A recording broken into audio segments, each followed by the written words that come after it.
ಮಿತ್ರರೇ ನಮಸ್ಕಾರ.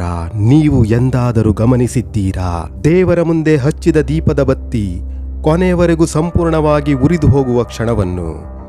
ಬಹುಜನರಿಗೆ ಇದು ಸಾಮಾನ್ಯ ಘಟನೆಯಾಗಿರಬಹುದು, ಆದರೆ ಶಾಸ್ತ್ರ, ಮನೋವಿಜ್ಞಾನ ಮತ್ತು ಜೀವನದ ಸಂಕೇತಗಳ ದೃಷ್ಟಿಯಿಂದ ನೋಡಿದರೆ ಇದು ಸಾಮಾನ್ಯವಾದ ವಿಷಯವಲ್ಲ.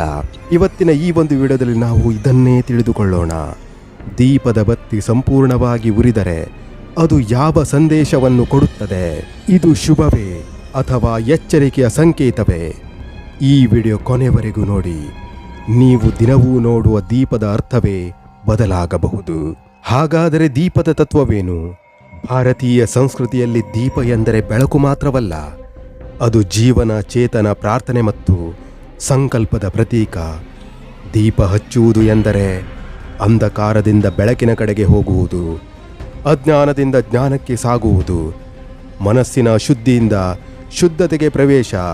ಅದಕ್ಕಾಗಿ ದೇವರ ಮುಂದೆ ದೀಪ ಹಚ್ಚುವಾಗ ನಾವು ಕೇವಲ ಎಣ್ಣೆ ಬತ್ತಿ ಹಚ್ಚುತ್ತಿಲ್ಲ, ನಮ್ಮ ಮನಸ್ಸನ್ನೇ ಸಮರ್ಪಿಸುತ್ತಿದ್ದೇವೆ.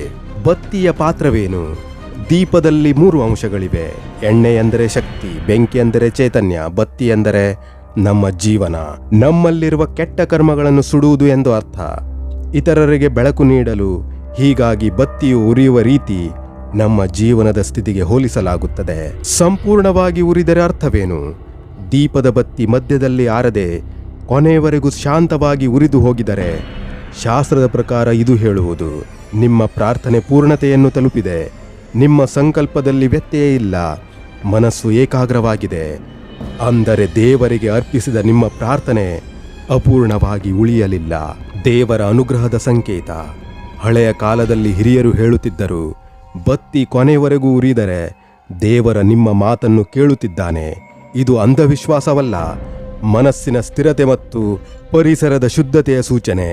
ಶುದ್ಧ ಮನಸ್ಸು ಎಂದರೆ ಶಾಂತ ವಾತಾವರಣ. ದೀಪ ಶಾಂತವಾಗಿ ಉರಿಯುವುದು. ಮನೋವಿಜ್ಞಾನ ಏನು ಹೇಳುತ್ತದೆ? ಮನೋವಿಜ್ಞಾನದ ಪ್ರಕಾರ ನೀವು ದೀಪ ಹಚ್ಚುವಾಗ ಮನಸ್ಸು ತುಂಬಾ ಗೊಂದಲದಲ್ಲಿದ್ದರೆ, ಆತಂಕ ಅಥವಾ ಭಯದಲ್ಲಿದ್ದರೆ ದೀಪದ ಜ್ವಾಲೆ ಅಲುಗಾಡುತ್ತದೆ. ಆದರೆ ನಿಮ್ಮ ಮನಸ್ಸು ಶಾಂತವಾಗಿದ್ದರೆ ಬತ್ತಿ ನಿಧಾನವಾಗಿ ಸಂಪೂರ್ಣವಾಗಿ ಉರಿಯುತ್ತದೆ.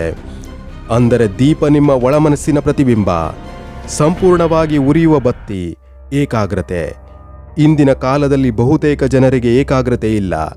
ಆದರೆ ದೀಪದ ಬತ್ತಿ ಸಂಪೂರ್ಣವಾಗಿ ಉರಿಯುವುದೇನೆಂದರೆ ಮನಸ್ಸು ಒಂದೇ ಕಡೆ ಇದೆ, ಸಂಕಲ್ಪ ಸ್ಪಷ್ಟವಾಗಿದೆ, ಒಳಗೊಂದು ಸಮತೋಲನವಿದೆ.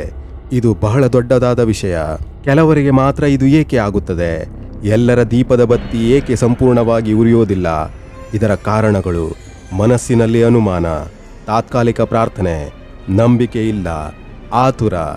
ಆದರೆ ಸಂಪೂರ್ಣವಾಗಿ ಉರಿಯುವ ಬತ್ತಿ ಹೇಳುವುದು ನೀವು ಕೇಳಿದ್ದು ನಿಮ್ಮೊಳಗಿಂದ ಬಂದಿದೆ. ಇದು ಭಾಗ್ಯದ ಸೂಚನೆಯೇ ಹೌದು, ಆದರೆ ಅರ್ಥ ಬೇರೆ. ಇದು ಲಾಟರಿ ಗೆಲುವಿನ ಸೂಚನೆಯಲ್ಲ. ಇದು ಹೇಳುವುದು ನೀವು ಸರಿಯಾದ ದಿಕ್ಕಿನಲ್ಲಿದ್ದೀರಿ, ನಿಮ್ಮ ಶ್ರಮ ವ್ಯರ್ಥವಾಗಿಲ್ಲ, ಫಲ ಸ್ವಲ್ಪ ತಡವಾದರೂ ಖಚಿತ.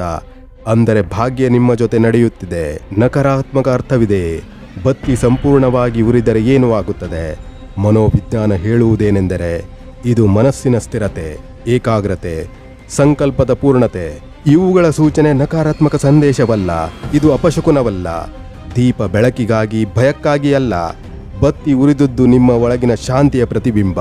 ಬತ್ತಿ ನಮಗೆ ಹೇಳುವ ದೊಡ್ಡ ಪಾಠವೇನೆಂದರೆ, ನೀವು ನಿಮ್ಮ ಜೀವನವನ್ನು ಮಧ್ಯದಲ್ಲಿ ಆರಿಸಿಕೊಳ್ಳಬೇಡಿ. ಬತ್ತಿಯಂತೆ ಶಾಂತವಾಗಿ ನಿರಂತರವಾಗಿ ಕೊನೆಯವರೆಗೂ ಉರಿಯಿರಿ. ಹಳೆಯ ಸಂಪ್ರದಾಯದಲ್ಲಿ ಮನೆ ಮಹಿಳೆ ಹಚ್ಚಿದ ದೀಪದ ಬತ್ತಿ ಸಂಪೂರ್ಣವಾಗಿ ಉರಿದರೆ ಮನೆಯ ವಾತಾವರಣ ಶುದ್ಧ, ಆಕೆಯ ಮನಸ್ಸು ಸ್ಥಿರ, ಮನೆಯ ಶಕ್ತಿ ಸಮತೋಲನದಲ್ಲಿದೆ. ಅದಕ್ಕಾಗಿ ದೀಪ ಹಚ್ಚುವ ಕ್ಷಣವನ್ನು ಪವಿತ್ರವೆಂದು ನೋಡಲಾಗಿದೆ. ನೀವು ಗಮನಿಸಬೇಕಾದ ವಿಷಯಗಳು: ದೀಪ ಹಚ್ಚುವಾಗ ಮನಸ್ಸು ಶಾಂತವಾಗಿರಲಿ, ಆತುರ ಬೇಡ. ಮನಸ್ಸು ಶಾಂತವಾಗಿರಲಿ, ಕೃತಜ್ಞತೆ ಹೆಚ್ಚಿರಲಿ. ಇವು ಇದ್ದರೆ ದೀಪ ಸಹಜವಾಗಿ ಸಂಪೂರ್ಣವಾಗಿ ಉರಿಯುತ್ತದೆ. ದೀಪ ಏನು ಕೇಳುವುದಿಲ್ಲ. ದೀಪ ನಿಮಗೆ ಹಣ ಕೇಳುವುದಿಲ್ಲ, ಭಕ್ತಿ ಕೇಳುವುದಿಲ್ಲ.